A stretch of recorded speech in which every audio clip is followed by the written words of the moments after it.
Well, good evening. We're back to the building of the forge that we're working on right now. Good news though, the tractor tire is getting fixed within the next day or two, so that means I can get logs back onto the mill. We can keep making progress again. But I would like to finish this forge, and I would like to make a big draw knife for peeling logs, because it would make my life a lot easier than that spud.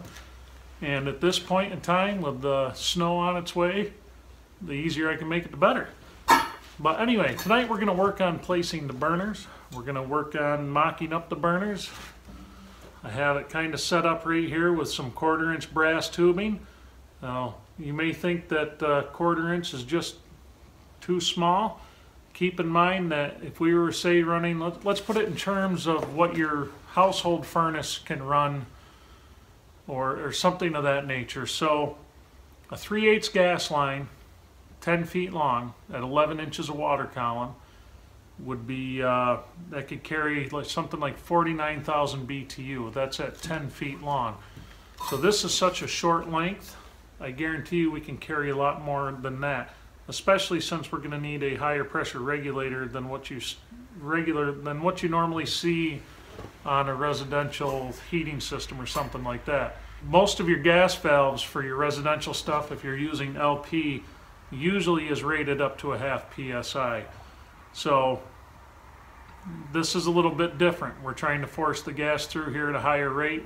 Our burn chamber is not under a negative draft, as you get with a lot of things that have inducer motors on it. So this has got to do it on its own. But like I said, we'll actually carry a lot more volume than you think through these lines, simply because we're going to be at a higher pressure, plus it's so damn short. So we're going to go from 1/4 inch, and we're going to size it up to 1/2 inch where our gas line is going to come into it. Now I also have the tubes that these are going to sit in. I have these kind of mocked up. Oh, this bell right here is going to be facing up. This is going to be welded to the top of the forge. Thomas Russell had a really good thought on putting these in at an angle. And what I'm going to be doing, I'm starting off with 2 burners here. Now, it's not going to be 2 burners for very long, but this is what I have the material for right now, and I think for what we want to do right now, it'll be just fine. Keep in mind that when this building's done and we're all finished with this, we're going to be building a nice brick coal forge right in the middle of this. And the gas forge probably get used for heat treating, things like that, maybe some tempering. But what we may do with it down the road, maybe I'll set up an electronic gas valve with a high temperature control, or maybe we can keep things a little more scientific for what we're trying to do. So from everything I've been able to read and see on smithing and stuff like that, the real art is in the tempering, the heat treating, and all that good stuff. So I want to make sure that we have the things in place to where if we're going to be making tools, especially if I'm going to be making tools for other people, I want to make sure that I can put out professional results. It's not worth doing it if we can't do that. But for right now, for what I want to do, this should work fine. So down the road though, when we get this all said and done, I'd like to put 2 more burners on it. So I have the option for a 4-burner forge. This is a fairly long forge for a gas forge. It's 26 inches long. We'll have a 6-inch diameter hole right through the middle of it. Plus we'll have ceramic doors on the ends. So with that said, we're going to get to it. I'll show you my plans, what we have going. I will explain my plans. You guys, you know that I don't sit there and draw plans out. I should, but I very seldom do. Everything kind of comes out of my head. So here we go. All right, what we're going to do here with these, you see where I have this big reducing coupling on this 1-inch pipe? Now what we're going to do with that, this is going to be the top. Reason being, I want the air intake on this for this burner, it needs to be bigger than the pipe, because what we want to do, we want to create a Venturi effect on there. So as this thing sucks in air to feed the flame, we want it to have to squeeze down, and when it squeezes down, it's going to suck through and it's going to create some velocity in there. That's where you get the torch effect out of these burners. If you've ever listened to your LP furnace at home kick on, or your natural gas, you can hear that whooshing. A lot of times that's aided by an inducer motor sucking air through. So we don't need anything, we don't need any electronic assistance here to make this work the way it needs to work. This will work the same way a carburetor mixes fuel and air. It's going to suck it in, it's going to compress that air down, it's going to give it a little more of a velocity when that comes out the other end. But, so how it's going to look for right now, and this is kind of temporary, I mean these will be permanent, but this will not be the final setup. We're going to have set screws that we're going to put into these. We're going to drill and tap this out. Then we're going to get the set screws to hit on the on this coupling, on this brass coupling. So in here, we're going to drill out our orifices to make that work. So what we're going to do, this will sit down in here. It'll be held in with set screws. I have this elbowed so it points that way because I don't want my gas line hanging out over either end of the doors here, because I really don't want it to melt off the gas line on me. What I need to do before we go and drill these holes, I have to tighten these up to their final, to where they're going to be, at least along the length of it.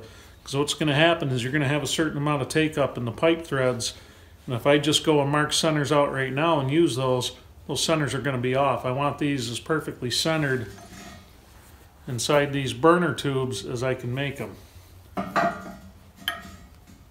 That way, because I want my fuel and my air, I want it to mix right. And another thing I'm going to tell you guys that drives me absolutely friggin' apeshit bonkers nuts is when I turn on a channel and I see somebody using Teflon tape on gas and oil lines. Don't use Teflon tape on this stuff. If you have the yellow kind that's made for gas lines, you're alright. But most of the people I see are just using your standard white Teflon tape. Teflon tape is not made for gas lines. Over time, that gas or oil is going to eat that Teflon tape. You don't want that, because what will happen, you'll end up getting leaks. I use Rector Seal or I use Gas Oila. That's a pipe dope. You can get it at most of your HVAC or plumbing supply houses, just so you know. So that said, we're going to put this together.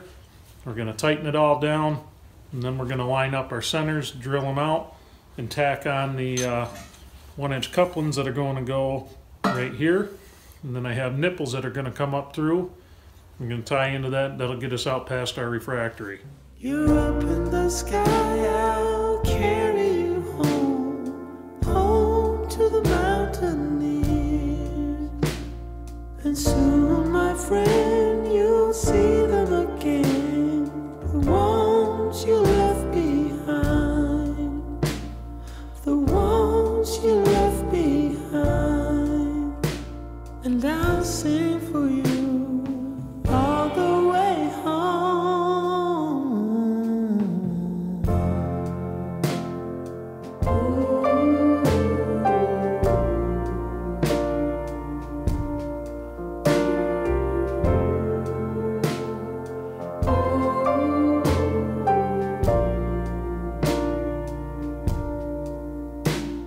But why does it feel like home isn't home? I've been in this war too long. It's in the air that I breathe, oh, it's in the trees. It shivers down my spine. It shivers down my spine. I just sing my song as I walk through the gate.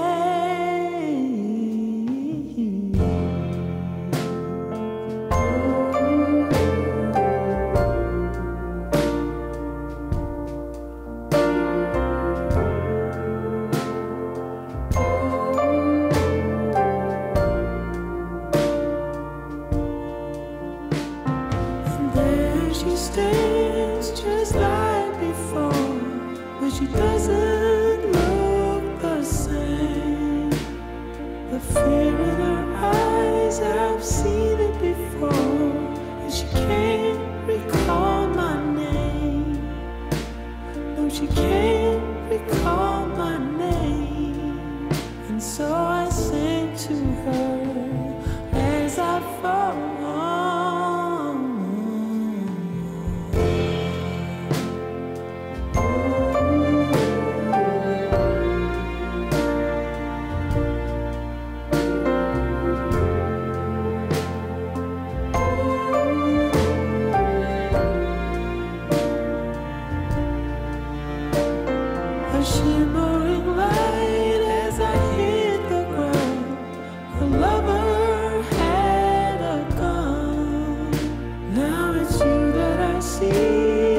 home of the brave.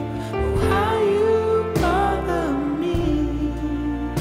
Oh, the things you let me see.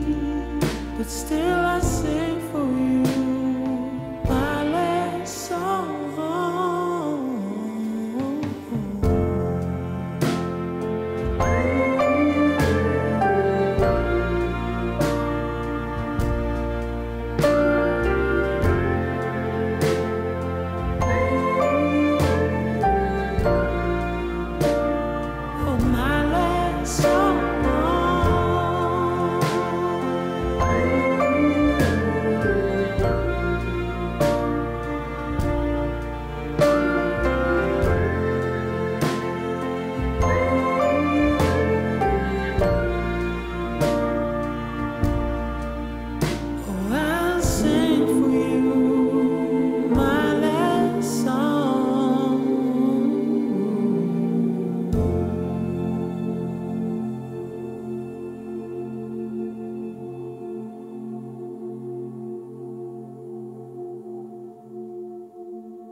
Well, it's starting to take shape.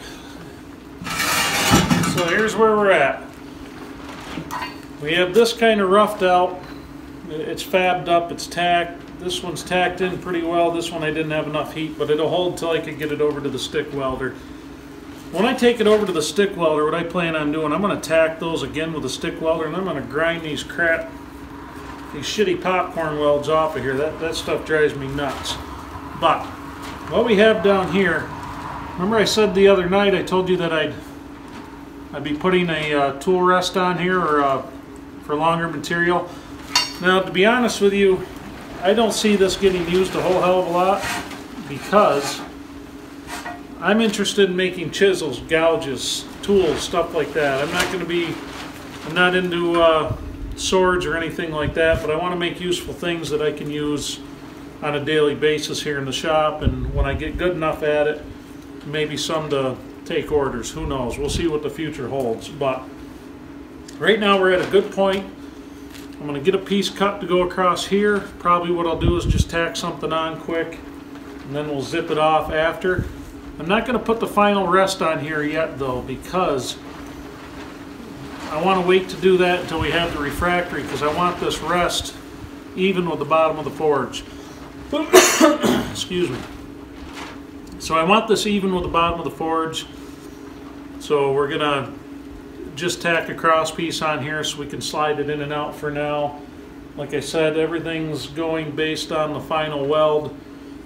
So we're just tacking stuff right now. So let's see what we get. We'll keep going. I'll get this piece on here. I've got to clean these up with a grinder, and we'll see what develops.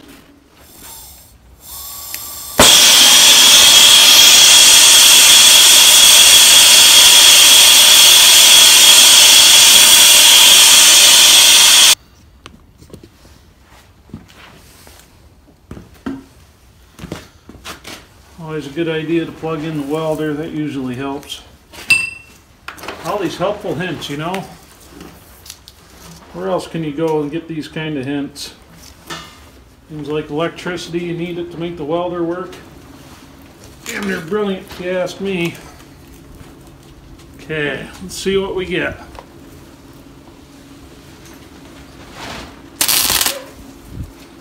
Turn the fucking helmet on, you idiot.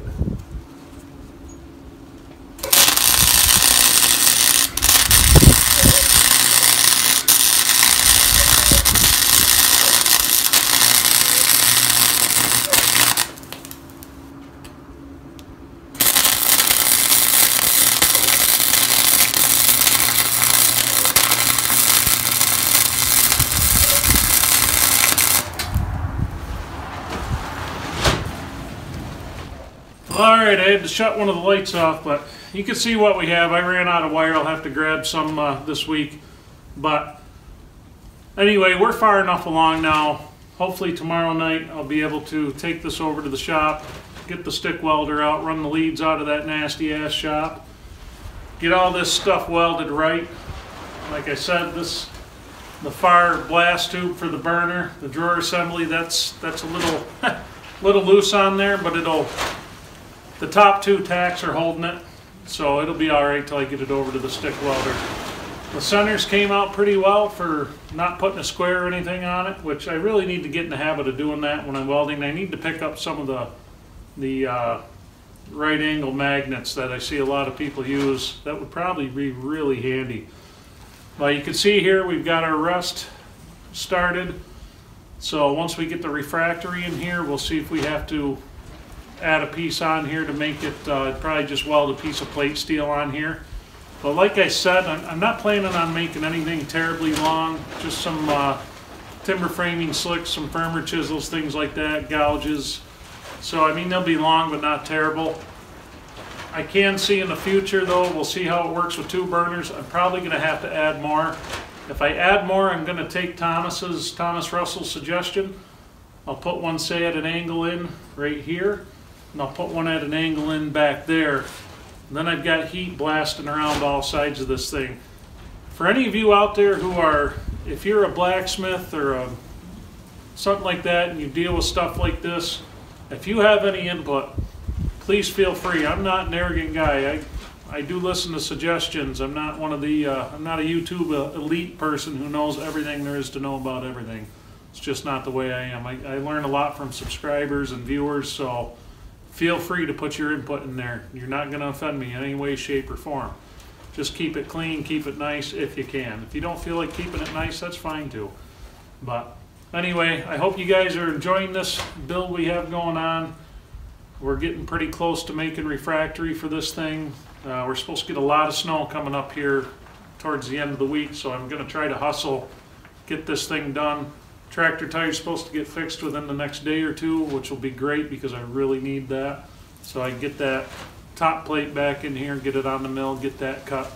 So anyway, thanks for watching everybody. Have a good night and I'll catch you on the next one.